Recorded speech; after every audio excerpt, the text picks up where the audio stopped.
Sveiki gerbėmieji žiūrovai, dar viena mūsų laida. Šį kartą kalbėsimės apie vieną labai ypatingą dalyką, kuris siaubingai sveika kiekvienam žmogui ir dėja Lietuvoje šis dalykas yra labai mažai žinomas. Mes kalbėsimės apie obuolių actą.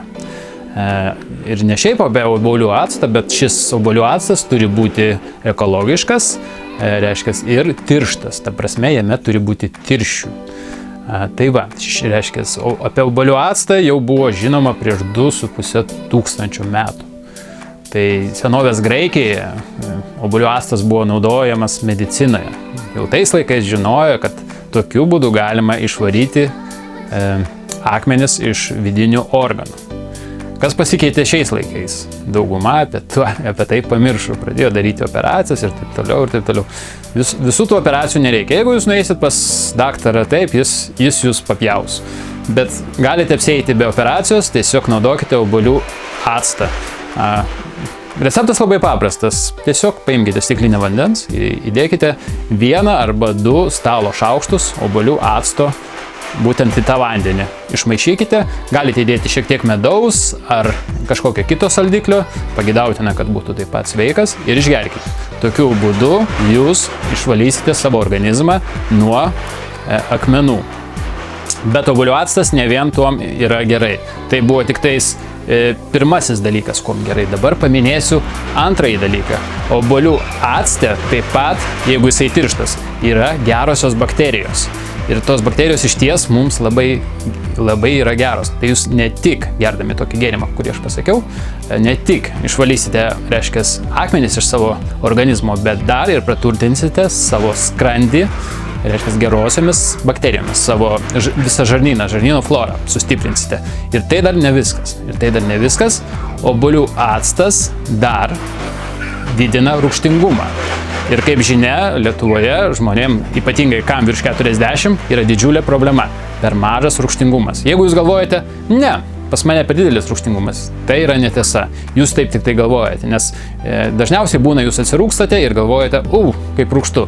Tai yra todėl, kad organizmas nesusitvarko su maistu ir reiškia, tos rūgštys, kurios yra skrandyje, sukyla. Bet tai nereiškia, kad pas jūs yra pakankamas rūgštingumas jūsų skrandyje. Dažniausiai jis yra per mažas ir jūs labai elgiatės kvailai, kad jį dar mažinate. Tai yra iš tikrųjų idiotizmo viršūnė. Jums reikia didinti rūgštingumą. O kaip didinti rūgštingumą? Naudoti daugiau rūgščių. Taigi, obuolių actas taip pat padės sureguliuoti jūsų skrandžio pH. Padidinti rūgštingumą, kas yra būtina. Šiaip skrandžio rūgštingumas turi prilygti, jeigu matėte filmą Svetimi, kai iš žandikaulio, reiškia, būtent tam alienui, tam svetimam bėga, reiškia, sieros rūgštis ir lydo viską aplinkui, tai maždaug tas pas jūs turi būti skrandis turi virškinti ir tenais turi būti labai rūgštu. Ir pamirškite apie visus tos vaistus, kuriuos jūs turbūt naudojate, kad sumažinti rūgštingumą. Jie ne tik nepadeda, jie kenkia. Judame toliau. Obuolių actą taip pat galima naudoti veido bei plaukų priežiūrai. Aš pats naudoju kiekvieną dieną. Reiškia, veido priežiūrai labai paprasta. Paprasčiausiai paimkite obuolių acto, nereikia jį naudoti, reiškia, pilno rūgštingumo.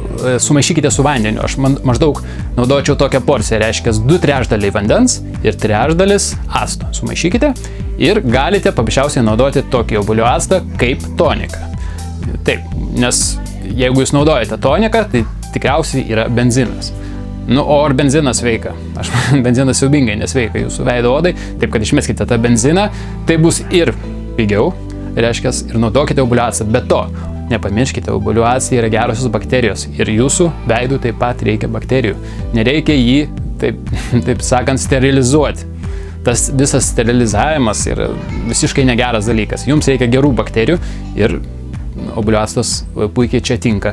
Iš kitos pusės galite palikti obuolių actą ant veido pusvalandį ir nusiplauti, nes gali, reiškia, jeigu jūs paliksite visai nakčiai, sakykime, obuolių actą ant savo veido, gali likti šiek tiek tokių nemalonių dėmelių raudonų. Tai žiūrėkite pagal save, reiškia. Taip pat obuolių actą rekomenduoju plaukų priežiūrai. Kuom obuolių actas padeda plaukų priežiūrai? Jeigu žinote, plaukams taip pat reikia daug rūgšties. Vegetarai dėja turi vieną didžiulį problemą. Jie praplinka. Na, žinoma, ne visi, bet dauguma, jeigu žmogus praplikęs, tai Kaip žinia, pasi problema su rūgštingumu ant galvos. Ir kad išvengti tokių problemų, taip pat obuolių actas labai sveika. Be to, dar galite naudoti obuolių actą plaukams, jeigu jūsų plaukai yra labai nepaslankus, tokie labai kieti plaukai.